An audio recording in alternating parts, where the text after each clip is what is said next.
वासुदेवाय। जय श्री हरि। आप सभी का हमारे YouTube चैनल पर हार्दिक स्वागत है।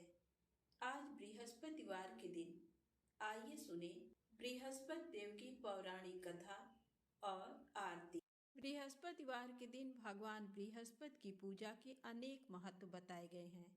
इस दिन जो व्यक्ति भगवान बृहस्पति की व्रत कथा पढ़ता या सुनता है उसे सभी प्रकार के सुख प्राप्त होते हैं। इस कथा को सुनने या पढ़ने मात्र से धन और यश बढ़ता है, विद्या और पुत्र की प्राप्ति होती है, सभी रुके हुए कार्य सफल होते हैं। तो प्रेम से बोले बृहस्पति भगवान की जय हो। प्राचीन समय की बात है। भारत में एक राजा राज करता था। वह बड़ा प्रतापी तथा दानी था। वह नित्य प्रति मंदिर में भगवत दर्शन करने जाता था। वह ब्राह्मण और गुरु की सेवा किया करता था। उसके द्वार कोई भी याचक निराश होकर नहीं लौटता था। वह प्रत्येक गुरुवार को व्रत रखता एवं पूजन करता था, गरीबों की सहायता करता था। परंतु ये सब बातें उसकी रानी को अच्छी नहीं लगती थी। वह न व्रत करती और न किसी को एक भी पैसा दान में देती थी। वह राजा से भी ऐसा करने को मना किया करती थी।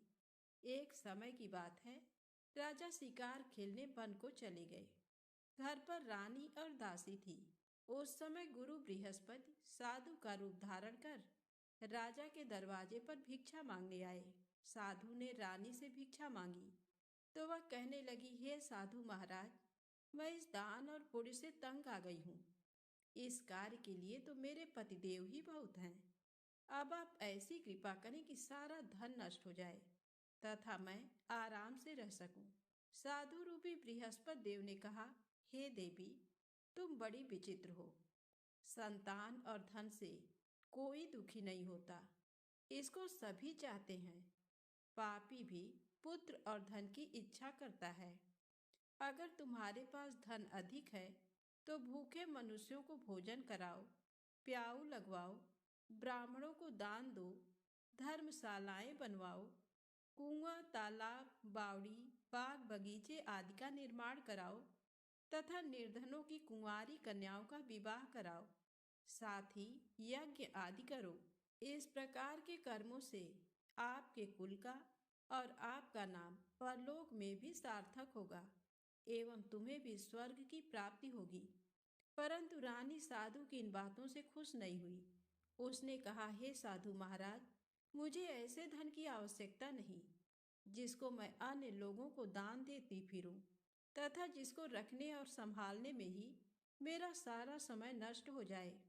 साधु ने कहा, हे देवी, यदि तुम्हारी ऐसी ही इच्छा है तो जैसा मैं तुम्हें बताता हूँ तुम वैसा ही करना। बृहस्पतिवार के दिन घर आंगन को गोबर से लीपना, अपने केसों को पीली मिट्टी से धोना, केसों को धोते समय स्नान करना, राजा से कहना वह हजामत करवाए, भोजन में मांस मदिरा खाना, कपड़े धोबी के हाथ धुलने देना। इस प्रकार 7 बृहस्पतिवार करने से तुम्हारा सारा धन नष्ट हो जाएगा। ये कहकर साधु महाराज रूपी बृहस्पति देव अंतर ध्यान हो गए।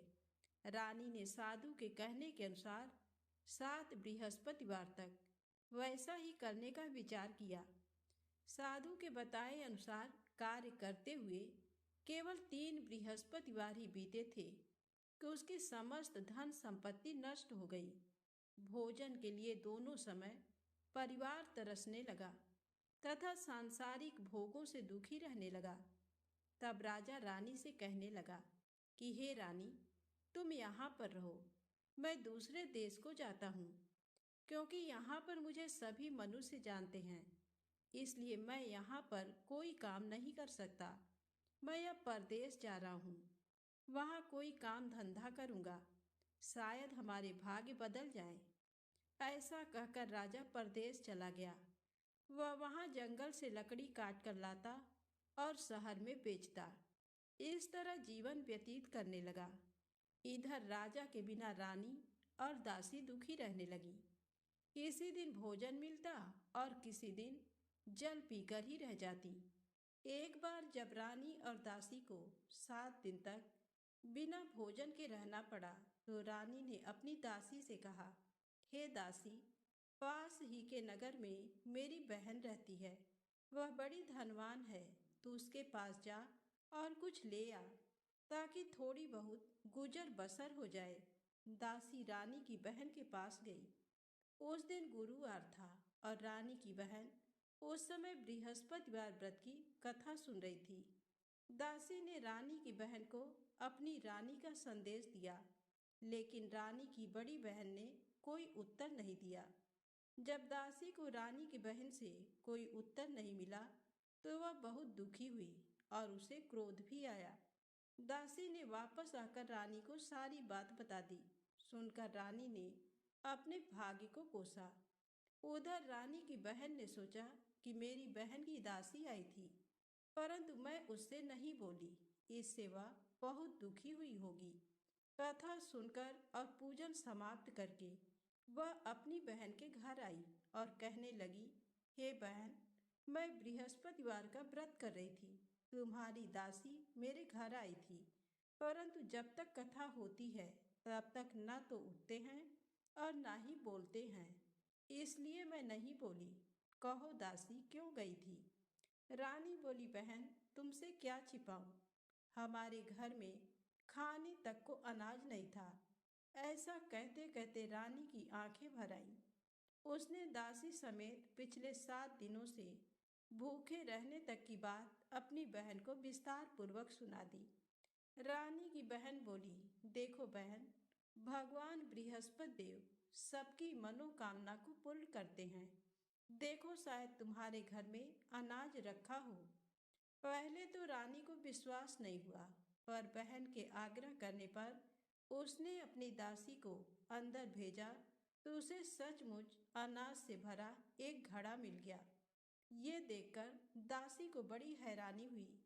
दासी रानी से कहने लगी, हे रानी, जब हमको भोजन नहीं मिलता तो हम व्रत ही तो करते हैं, इसलिए क्यों न इनसे व्रत और कथा की विधि पूछ ली जाए, ताकि हम भी व्रत कर सकें। तब रानी ने अपनी बहन से बृहस्पतिवार व्रत के बारे में पूछा। उसकी बहन ने बताया, बृहस्पतिवार के व्रत में चने की दाल और मुनक्का से विष्णु भगवान का केले की जड़ में पूजन करें तथा दीपक जलाएं, व्रत कथा सुने और पीला भोजन ही करें। इससे बृहस्पति देव प्रसन्न होते हैं। व्रत और पूजन विधि बताकर रानी की बहन अपने घर को लौट गई। 7 दिन के बाद जब गुरुवार आया, तो रानी और दासी ने व्रत रखा। गुड़साल में जाकर चना और गुड़ लेकर आई, फिर उससे केले की जड़ तथा विष्णु भगवान का पूजन किया। अब पीला भोजन कहाँ से आए, इस बात को लेकर दोनों बहुत दुखी थे। चूंकि उन्होंने व्रत रखा था, इसलिए बृहस्पति देव उनसे प्रसन्न थे। इसलिए वे एक साधारण व्यक्ति का रूप धारण कर 2 थालों में सुंदर पीला भोजन दासी को दे गए। भोजन पाकर दासी प्रसन्न हुई और फिर रानी के साथ मिलकर भोजन ग्रहण किया। उसके बाद वे सभी गुरुवार को व्रत और पूजन करने लगी। बृहस्पति भगवान की कृपा से उनके पास फिर से धन संपत्ति आ गई, परंतु रानी फिर से पहले की तरह आलस्य करने लगी। तब दासी बोली, देखो रानी, तुम पहले भी इस प्रकार आलस्य करती थी। तुम्हें धन रखने में कष्ट होता था, इस कारण सभी धन नष्ट हो गया, और अब जब भगवान बृहस्पति की कृपा से धन मिला है, तो तुम्हें फिर से आलस्य होता है। रानी को समझाते हुए दासी कहती है कि बड़ी मुसीबतों के बाद हमने ये धन पाया है, इसलिए हमें दान पुण्य करना चाहिए, भूखे मनुष्यों को भोजन कराना चाहिए और धन को शुभ कार्यों में खर्च करना चाहिए, जिससे तुम्हारे कुल का यश बढ़ेगा, स्वर्ग की प्राप्ति होगी और पितृ प्रसन्न होंगे। दासी की बात मानकर रानी अपना धन शुभ कार्यों में खर्च करने लगी, जिससे पूरे नगर में उसका यश फैलने लगा। एक दिन रानी और दासी दोनों आपस में विचार करने लगी कि न जाने राजा किस दशा में होंगे। उनकी कोई खोज खबर भी नहीं है। उन्होंने श्रद्धा पूर्वक गुरु बृहस्पति भगवान से प्रार्थना की कि राजा जहाँ कहीं भी हो शीघ्र वापस आ जाएं। उधर राजा परदेश में बहुत दुखी रहने लगा। वह प्रतिदिन जंगल से लकड़ी बीनकर लाता और उसे शहर में बेचकर अपने दुखी जीवन को बड़ी कठिनता से व्यतीत करता था। एक दिन दुखी हो अपनी पुरानी बातों को याद करके वह रोने लगा और उदास हो गया। उसी समय राजा के पास बृहस्पति देव साधु के वेश में आकर बोले, हे लकड़हारे, तुम इस सुनसान जंगल में किस चिंता में बैठे हो? मुझे बतलाओ। ये सुन राजा के नेत्रों में जल भर आया। साधु की वंदना कर राजा ने अपनी संपूर्ण कहानी सुना दी। महात्मा दयालु होते हैं। वे राजा से बोले, हे राजा, तुम्हारी पत्नी ने बृहस्पति देव के प्रति अपराध किया था, जिसके कारण तुम्हारी ये दशा हुई। अब तुम किसी प्रकार की चिंता मत करो। भगवान तुम्हें पहले से अधिक धन देंगे। देखो, तुम्हारी पत्नी ने बृहस्पतिवार का व्रत प्रारंभ कर दिया है। अब तुम भी बृहस्पतिवार का व्रत करके चने की दाल व गुड़ जल के लोटे में डालकर केले का पूजन करो। फिर कथा कहो या सुनो। भगवान तुम्हारी सब कामनाओं को पूर्ण करेंगे। साधु की बात सुनकर राजा बोला, हे प्रभु, लकड़ी बेचकर तो इतना पैसा भी नहीं मिलता जिससे भोजन करने के उपरांत कुछ बचा सकूं। मैंने रात्र में अपनी रानी को व्याकुल देखा है। मेरे पास कोई साधन नहीं जिससे इसका समाचार जान सकूं। फिर मैं बृहस्पति देव की क्या कहानी कहूँ, ये भी मुझको मालूम नहीं है। साधु ने कहा, हे राजा, मन में बृहस्पति भगवान के पूजन व्रत का निश्चित करो। वे स्वयं तुम्हारे लिए कोई राह बना देंगे। बृहस्पतिवार के दिन तुम रोजाना की तरह लकड़ियां लेकर शहर में जाना। तुम्हें रोज से दुगना धन प्राप्त होगा, जिससे तुम भली भांति भोजन कर लोगे तथा बृहस्पति देव की पूजा का सामान भी आ जाएगा। जो तुमने बृहस्पतिवार की कहानी के बारे में पूछा है वह इस प्रकार है। प्राचीन काल में एक बहुत ही निर्धन ब्राह्मण था। उसके कोई संतान नहीं थी। वह नित्य पूजा पाठ करता। उसकी स्त्री न स्नान करती और न किसी देवता का पूजन करती। इस कारण ब्राह्मण देवता बहुत दुखी रहते थे। भगवान की कृपा से ब्राह्मण के यहाँ एक कन्या उत्पन्न हुई। कन्या बड़ी होने लगी। प्रातः स्नान करके वह भगवान विष्णु का जप करती। बृहस्पतिवार का व्रत भी करने लगी। पूजा पाठ समाप्त कर पाठशाला जाती तो अपनी मुट्ठी में जौ भरकर ले जाती और पाठशाला जाने के मार्ग में डालती जाती। लौटते समय वही जौ स्वर्ण के हो जाते तो उनको बीनकर घर ले आती। एक दिन वह बालिका सूप में उन सोने के जौ को फटककर साफ कर रही थी कि तभी उसकी माँ ने देख लिया और कहा, हे बेटी, सोने के जौ को फटकने के लिए सोने का सूप भी तो होना चाहिए। दूसरे दिन गुरुवार था। कन्या ने व्रत रखा और बृहस्पति देव से सोने का सूप देने की प्रार्थना की। बृहस्पति देव ने उसकी प्रार्थना स्वीकार कर ली। रोजाना की तरह वह कन्या जौ फैलाती हुई पाठशाला चली गई। पाठशाला से लौटकर जब वह जौ बीन रही थी तो बृहस्पति देव की कृपा से उसे सोने का सूप मिला। उसे वह घर ले आई और उससे जौ साफ करने लगी, परंतु उसकी माँ का वही ढंग रहा। एक दिन की बात है।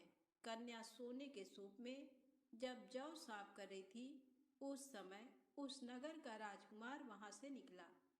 कन्या के रूप को देखकर वह उस पर मोहित हो गया। राजमहल आकर वह भोजन तथा जल त्याग कर उदास होकर लेट गया। राजा को जब राजकुमार द्वारा अन्न जल त्यागने का समाचार ज्ञात हुआ तो अपने मंत्रियों के साथ वह अपने पुत्र के पास गया और कारण पूछा। राजकुमार ने राजा को उस लड़की के घर का पता भी बता दिया। मंत्री उस लड़की के घर गया। मंत्री ने ब्राह्मण के समक्ष राजा की ओर से निवेदन किया।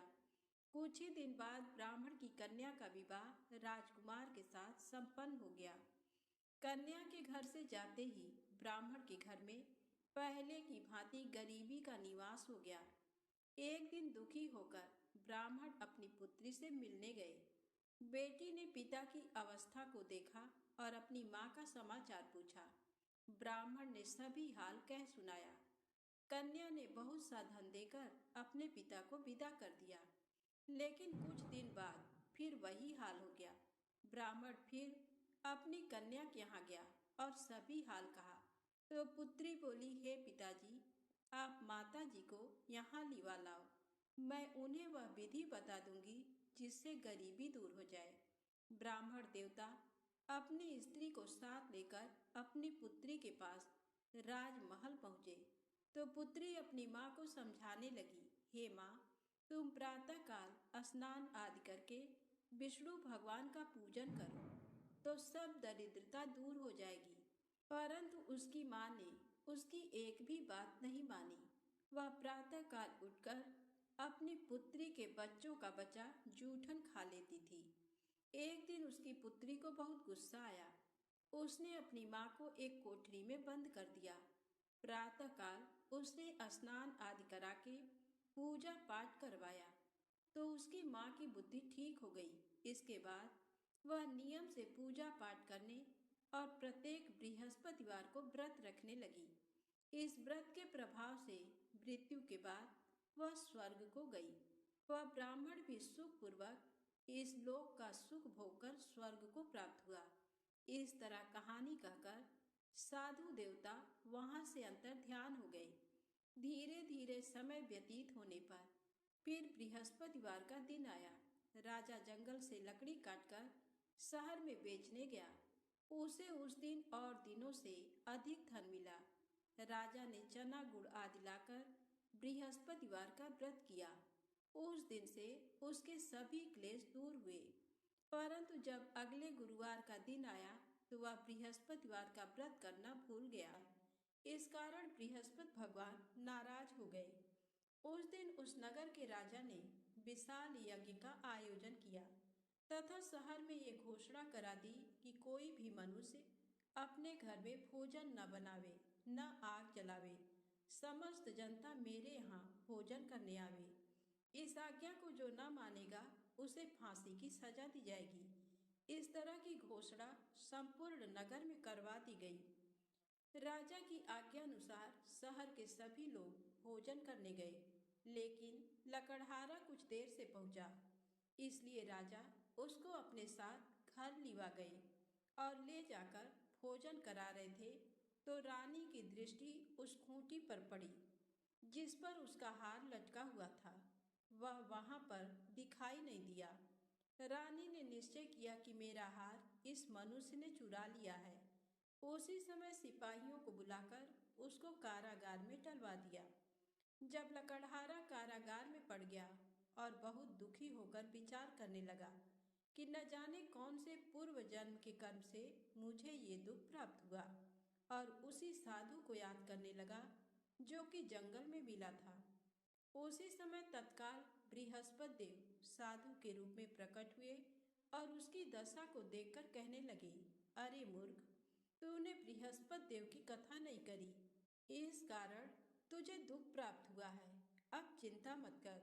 बृहस्पतिवार के दिन कारागार के दरवाजे पर 4 पैसे पड़े मिलेंगे। उनसे तू बृहस्पति देव की पूजा करना, तेरे सभी कष्ट दूर हो जाएंगे। बृहस्पति के दिन उसे 4 पैसे मिले। लकड़हारे ने कथा कही। उसी रात्रि को बृहस्पति देव ने उस नगर के राजा को स्वप्न में कहा, हे राजा, तुमने जिस आदमी को कारागार में बंद कर दिया है वह निर्दोष है। वह राजा है, उसे छोड़ देना। रानी का हार उसी खूंटी पर लटका है। अगर तू ऐसा नहीं करेगा तो मैं तेरे राज्य को नष्ट कर दूंगा। इस तरह रात्रि के स्वप्न को देखकर राजा प्रातःकाल उठा और खूंटी पर हार देकर लकड़हारे को बुलाकर क्षमा मांगी। तथा लकड़हारे को योग्य सुंदर वस्त्र आभूषण देकर विदा कर दिया। बृहस्पति देव की आज्ञा अनुसार लकड़हारा अपने नगर को चल दिया। राजा जब अपने नगर के निकट पहुंचा तो उसे बड़ा आश्चर्य हुआ। नगर में पहले से अधिक बाग, तालाब, कुएं तथा बहुत सी धर्मशाला, मंदिर आदि बन गए हैं। राजा ने पूछा, ये किसका बाग और धर्मशाला है? तब नगर के सब लोग कहने लगे, ये सब रानी और बांदी के हैं। तो राजा को आश्चर्य हुआ और गुस्सा भी आया।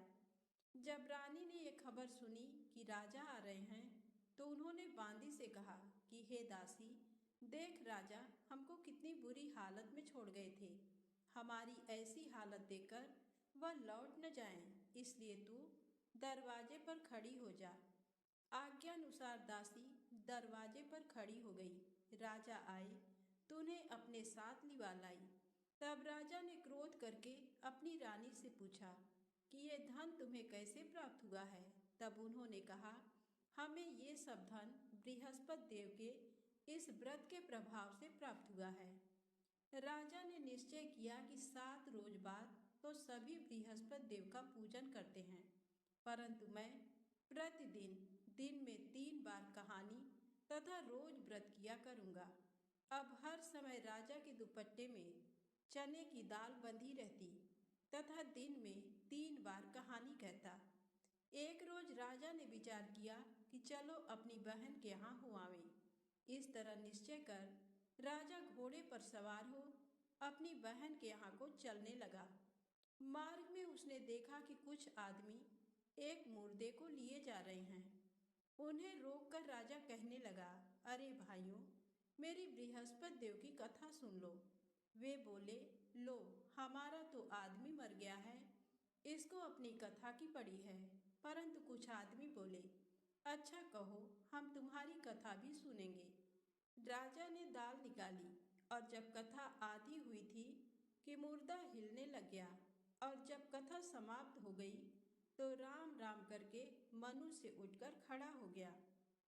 आगे मार्ग में उसे एक किसान खेत में हल चलाता मिला। राजा ने उसे देखा और उससे बोले, अरे भैया, तुम मेरी बृहस्पतिवार की कथा सुन लो। किसान बोला, जब तक मैं तेरी कथा सुनूंगा तब तक 4 हरैया जोत लूंगा। जाए अपनी कथा किसी और को सुनाना। इस तरह राजा आगे चलने लगा। राजा के हटते ही बैल पछाड़ खाकर गिर गए तथा किसान के पेट में बड़ी जोर का दर्द होने लगा। उस समय उसकी माँ रोटी लेकर आई। उसने जब ये देखा तो अपने पुत्र से सब हाल पूछा और बेटे ने सभी हाल कह दिया।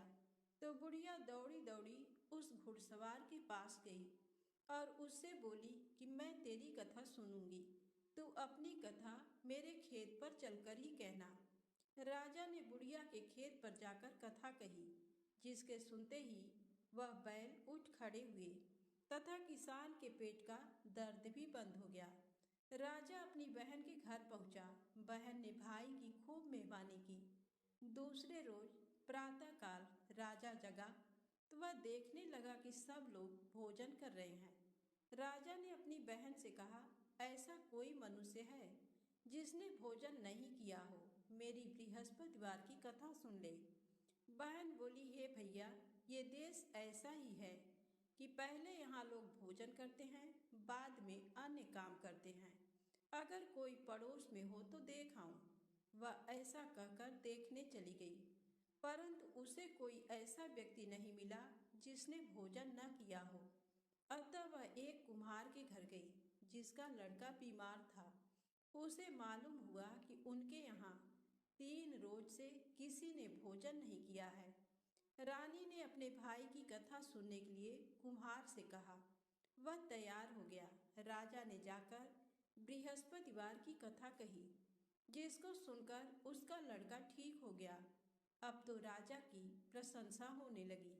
एक रोज राजा ने अपनी बहन से कहा कि हे बहन, हम अपने घर को जाएंगे, तुम भी तैयार हो जाओ। राजा की बहन ने अपनी सास से कहा। सास ने कहा, हाँ चली जा, परंतु अपने लड़कों को मत ले जाना। क्योंकि तेरे भाई के कोई औलाद नहीं है। बहन ने अपने भैया से कहा, हे भैया, मैं तो चलूंगी, पर कोई बालक नहीं जाएगा। राजा बोला, जब कोई बालक नहीं चलेगा तब तुम ही क्या करोगी। बड़े दुखी मन से राजा अपने नगर को लौट आया। राजा ने अपनी रानी से कहा, हम निर्वंशी हैं, हमारा मुंह देखने का धर्म नहीं है और कुछ भोजन आदि नहीं किया। रानी बोली, हे प्रभु, बृहस्पति देव ने हमें सब कुछ दिया है, वह हमें औलाद अवश्य देंगे। उसी रात को बृहस्पति देव ने राजा से स्वप्न में कहा, हे राजा उठ, सभी सोच त्याग दे, तेरी रानी गर्भ से है। राजा को ये बात सुनकर बड़ी खुशी हुई। 9वें महीने में उसके गर्भ से एक सुंदर पुत्र पैदा हुआ। तब राजा बोला, हे रानी, स्त्री बिना भोजन के रह सकती है, पर बिना कहे नहीं रह सकती। जब मेरी बहन आवे तुम उससे कुछ कहना मत। रानी ने सुनकर हाँ कर दिया। जब राजा की बहन ने ये शुभ समाचार सुना तो वह बहुत खुश हुई तथा बधाई लेकर अपने भाई के यहाँ आई। तभी रानी ने कहा, घोड़ा चढ़कर तो नहीं आई, गधा चढ़ी आई। राजा की बहन बोली, भाभी, मैं इस प्रकार न कहती तो तुम्हें औलाद कैसे मिलती। बृहस्पति देव ऐसे ही हैं, जैसी जिसके मन में कामनाएं हैं सभी को पूर्ण करते हैं। जो सद्भावना पूर्वक बृहस्पतिवार का व्रत करता है एवं कथा पढ़ता है अथवा सुनता है, दूसरों को सुनाता है, बृहस्पति देव उसकी सभी मनोकामना पूर्ण करते हैं। प्रेम से बोले बृहस्पति भगवान की जय हो। आइए सुने बृहस्पति देव की आरती। ओम जय बृहस्पति देवा, ओम जय बृहस्पति देवा। छिन छिन भोग लगाऊं, छिन छिन भोग लगाऊं, कदली फल मेवा। ओम जय बृहस्पति देवा, तुम पूर्ण परमात्मा, तुम अंतर्यामी, जगत पिता जगदीश्वर, जगत पिता जगदीश्वर, तुम सबके स्वामी। ओम जय बृहस्पति देवा, चरणामृत निज निर्मल, सब पातक हरता, सकल मनोरथ दायक, सकल मनोरथ दायक, कृपा करो भरता। ओम जय बृहस्पति देवा, तन मन धन अर्पण कर, जो जन शरण पड़े, प्रभु प्रकट तब होकर, प्रभु प्रकट तब होकर, आकर द्वार खड़े। ओम जय बृहस्पति देवा, दीन दयाल दयानिधि, भक्तन हितकारी, पाप दोष सब हरता, पाप दोष सब हरता, भव बंधन हारी। ओम जय बृहस्पति देवा, सकल मनोरथ दायक, सब संशय हारो, विषय विकार मिटाओ, विषय विकार मिटाओ, संतन सुखकारी। ओम जय बृहस्पति देवा, श्री बृहस्पति जी की आरती प्रेम से जो गावे, सुख संपत्ति धन वैभव, सुख संपत्ति धन वैभव, सो निश्चय पावे। ओम जय बृहस्पति देवा। प्रेम से बोले विष्णु भगवान की जय, बृहस्पति देव भगवान की जय।